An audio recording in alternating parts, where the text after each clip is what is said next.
السلام علیکم میرے عزیز و اقارب، میرے عزیزو، میں ہوں افتخار فی پیارے پاکستان کے پیارے شہر لاہور سے۔ عزیزو، ابھی چند دن پہلے مجھے ایک کال موصول ہوئی۔ ایک نوجوان تھا جو کوئی علاقہ ہے بنیر، وہ بنیر سے آیا تھا، اور اس نے مجھے کال کر کے کہا کہ جی میرے ساتھ 5 دوست اور ہیں، اور ہم یونیورسٹی میں پڑھتے ہیں، اور ہم آپ کی ویڈیوز دیکھتے ہیں، اور ہم آپ سے ملنے کے لیے آئے ہیں۔ تو آج شام کو آپ نے ہم سے لازمی ملنا ہے۔ تو میں نے اس بچے سے کہا کہ بیٹا، ہم یہ ملاقات کل پہ رکھ لیتے ہیں، تو کل شام کو آپ آ جائیں، ہم کہیں بیٹھتے ہیں، کھانا کھائیں گے۔ اس نے کہا نہیں جی نہیں، وہ ہم نے تو رات کی ٹکٹ کرا رکھی ہے واپسی کی، اور ہم 6 کے 6 دوست رات کو واپس چلے جائیں گے، اور آپ سے ہمیں بڑی امید ہے کہ آپ ہمیں ملیں گے، ہم آپ کے بڑے فین ہیں، اور آپ کو ہم اشفاق احمد کا ماننے والا تصور ہی نہیں کریں گے اگر آپ ہم سے آج نہ ملے۔ تو دوستو، مجھے سمجھ آ گئی کہ یہ بچے ہیں، نوجوان ہیں، جذباتی ہیں، اور ان کی سوچنے کا انداز تھوڑا سا شدید ہے۔ تو میری جو بھی مصروفیت تھی میں نے وہ کینسل کی، اور میں ان بچوں سے ملنے کے لیے ان کو میں نے بلا لیا مون مارکیٹ پارک،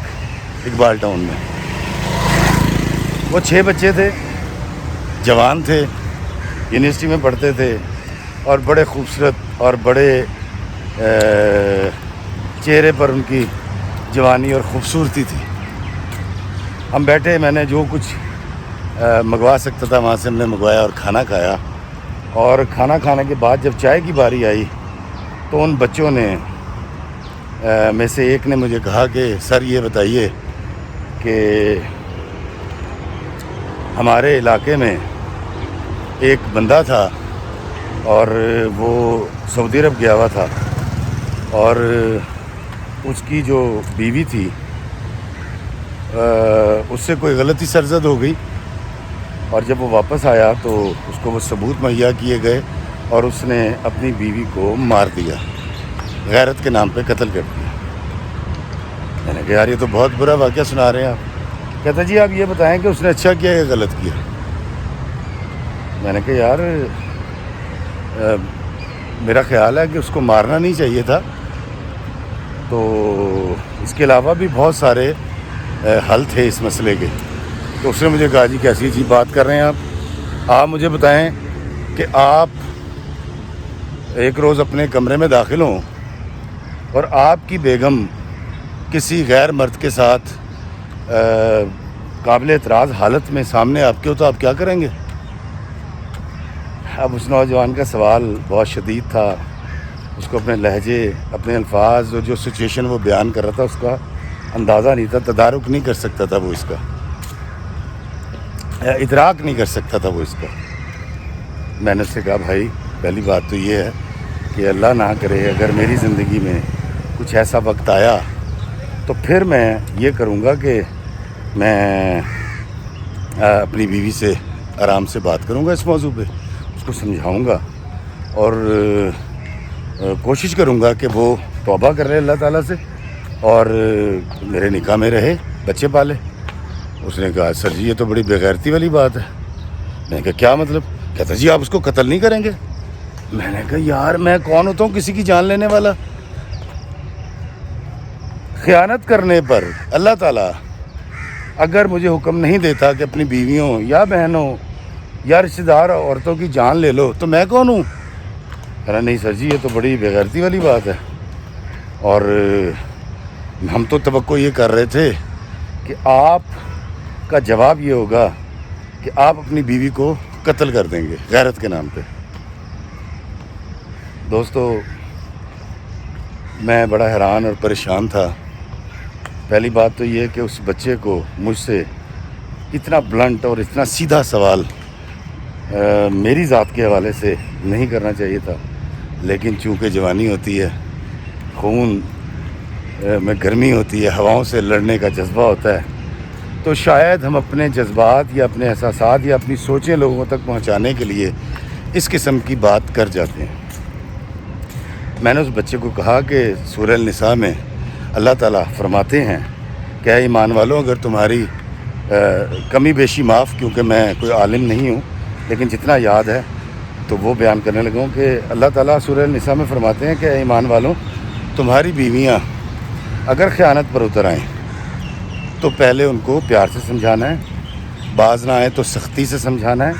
پھر بھی باز نہ آئے تو ان کو پیٹو۔ اور پیٹو کے معاملے میں یہی سوچتا ہوں کہ ایک عورت کو ہم کتنی شدت سے مار سکتے ہیں، کیونکہ عورت بڑی نرم و نازک ہوتی ہے، اور اس کے بعد پھر بھی باز نہ آئے تو اپنا بستر الگ کر لو، اور اس وقت تک وہ تمہارے گھروں میں رہیں گی کہ جب تک اللہ تعالیٰ کوئی سبیل نہ پیدا کر دے یا ان کا آخری وقت نہ آ جائے۔ اب میں سوچتا ہوں سبیل یہ بھی ہو سکتی ہے کہ ہو سکتا ہے وہ ٹھیک ہو جائے، ہو سکتا ہے میں اس کو طلاق دینے پہ آمادہ ہو جاؤں، ہو سکتا ہے وہ مجھ سے خلا لے لے، کوئی بھی راستہ اللہ پیدا کر دیتا ہے۔ دوستو، ان بچوں کو میں لاکھ کوشش کے باوجود یہ نہیں سمجھا سکا کہ انسانی جان کتنی اہم ہے۔ بھئی آپ نہیں رکھتے اس بیوی کو تو آپ اس کو طلاق دے دیں،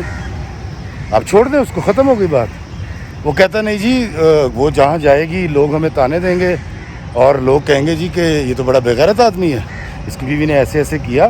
اور اس نے اس کو جان سے نہیں مارا۔ دوستو، وہ بچے تو چلے گئے، پتہ نہیں میں اپنی بات ان کو سمجھا سکا نہیں سمجھا سکا، لیکن میں حیران بہت ہوں کہ ہماری یونیورسٹی میں پڑھنے والے وہ بچے جو پاکستان کا مستقبل ہیں، اگر وہ اس انداز میں، اس شدید انداز میں سوچنا شروع کر دیں گے تو ہماری آنے والی نسلوں کا کیا ہوگا۔ تو میں بڑا پریشان ہوا، اور میں نے پھر اسی دن گھر میں آ کر یہ پورا واقعہ اپنے بیٹے علی اور عیسیٰ کو سنایا، اور ان کو میں نے یہ سمجھانے کی کوشش کی کہ بیٹا، زندگی کے اندر یاد رکھنا کہ دوسروں کے جج نہیں بننا، جو اللہ نے اور اس کے نبی نے جو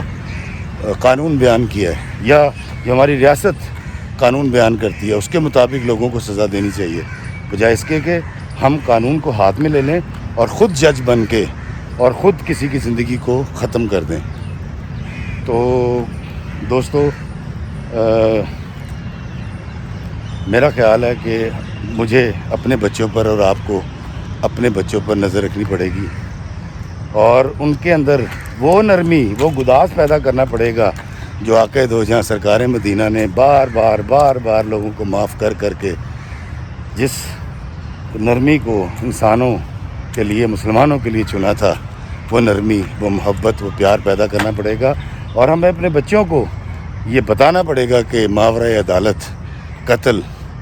کرنا غیرت نہیں۔ اللہ ہمیں آسانیاں عطا فرمائے اور آسانیاں تقسیم کرنے کا شرف عطا فرمائے، آمین۔ السلام علیکم ورحمۃ اللہ وبرکاتہ۔